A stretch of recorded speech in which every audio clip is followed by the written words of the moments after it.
Hey everybody, this is Matt with mattsmath.com. Thanks for joining us here today as we check out how to write proportions. We're in the Common Core Math standard ratios and proportions, and today we're going to analyze and use those proportions to solve real-world problems. Our guiding question as we talk about writing proportions is how can we write a proportion that helps you solve a problem in real life? So by the end of the lesson today, you'll be able to write a proportion and it'll help you solve something that has been bugging you forever. All right, writing proportions. This is my son and I as we're making cookies, and you use proportions all the time when you are baking. We love baking cookies together, and it is just a blast. And when you talk about potentially making cookies, and you think about what you need in the recipe, if you need 2 eggs and 3 tablespoons of butter, and you want to double that recipe, and you go from 3 tablespoons to 6 tablespoons, how many eggs will you need? That's what it's talking about when you write a proportion.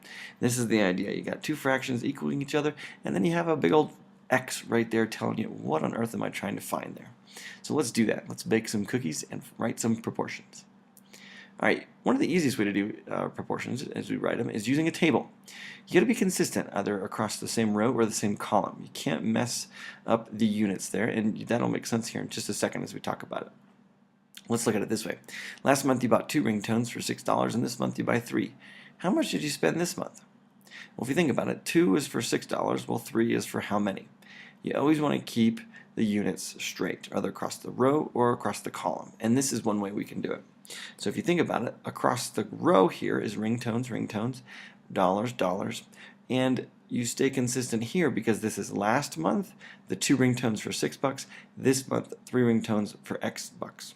Now, you don't want to switch it up and say 2 ringtones for how many dollars and 3 ringtones for $6. That's a totally different problem. So if you flip these two, different problem. If you flip those two, different problem, and so forth. Okay. So this is a little chart that we could write and we could make as we're setting up a proportion. Notice it's really easy for us just to take a proportion and draw it. There it is there. There it is there. And there's our equal sign. There's our proportion. Pretty easy, huh? Fills in right with the table. Just cross multiply and divide, and bam, there you go. All right. So $2 or 2 for $6, 3 for X dollars. How much is it for 3 then? All right. And this is another way you can write it. If you think about it, all we did was flip it around. Notice that the months are on the side as opposed to the top. You could have written it this way: 2 ringtones and 3 ringtones, $6 and X dollars. This is the same as you did the other one, except it's just rotated a little bit. And the proportion is still going to look something like this. 2 over 3, 6 over X. Again, to solve it, cross multiply and divide. But today we're just talking about writing proportions, really. Notice if you flip the diagonals, which is what we just did, it's still the same. So we've put the X up there and the 2 down there. 2 still goes with the $6 and X still goes with the $3. I can flip these diagonals, put the 3 up there and the 6 down there, and that's the previous problem we just had, huh? So if you flip the diagonals, they'll still be the same problem. All right. Well, a chef needs to increase a recipe, but starts with 1½ cups of beans and 1 cup of tomatoes. Well, the new recipe has 6 cups of black beans. Would you write a proportion that gives the number of X amount of tomatoes in the new recipe using a table? Think about the table we did up here. Create a table and think about the current recipe versus the new recipe, and think about 1 cup of tomatoes and 1½ cup of black beans versus now you have 6 cups of black beans. Write that proportion.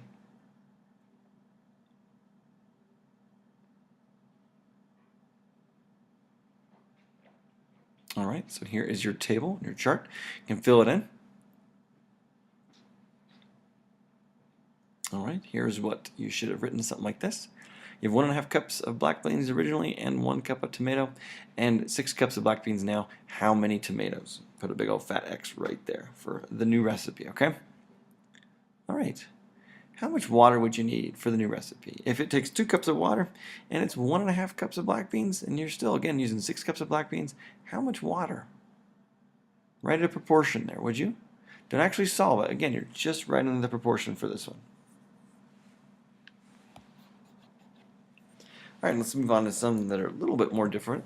We've got 5/8 equals 20 over X. Well, 5 here, and you got 20 there. If you think about it, how do you go from 5 to 20? What do you multiply by? Well, you take that same number and multiply 8 by it and get X. Same thing here. How do you go from 7 to 14? Well, go backwards. And then same thing here. How do you go from 8 to 24? We'll go backwards, and you go 21 divided by that number and get you x. And then we got a test worth 50 points, test score of 40%. How would you write that? How many points would you actually get? This one's a little tricky because it's using percentages. If you use 40% out of 100, that would give you a total of how many? If the test was worth 50 points, well, 50 points is 100% of the test, right? If I get 50 out of 50, that's 100%. So bam, there's my proportion. How do you go from 50 to 100? Again, how do you go from 40 backwards to x? And that's what you got. Ready for your answers? Here was your black beans, your water. And then here are your other answers for these guys. How you doing? Figuring it out? I bet you are. Today's lesson is pretty simple, just talking about how to write proportions. Remember, it's two fractions equaling each other. Make sure you put that equal sign in between the two fractions there so you're staying consistent, okay?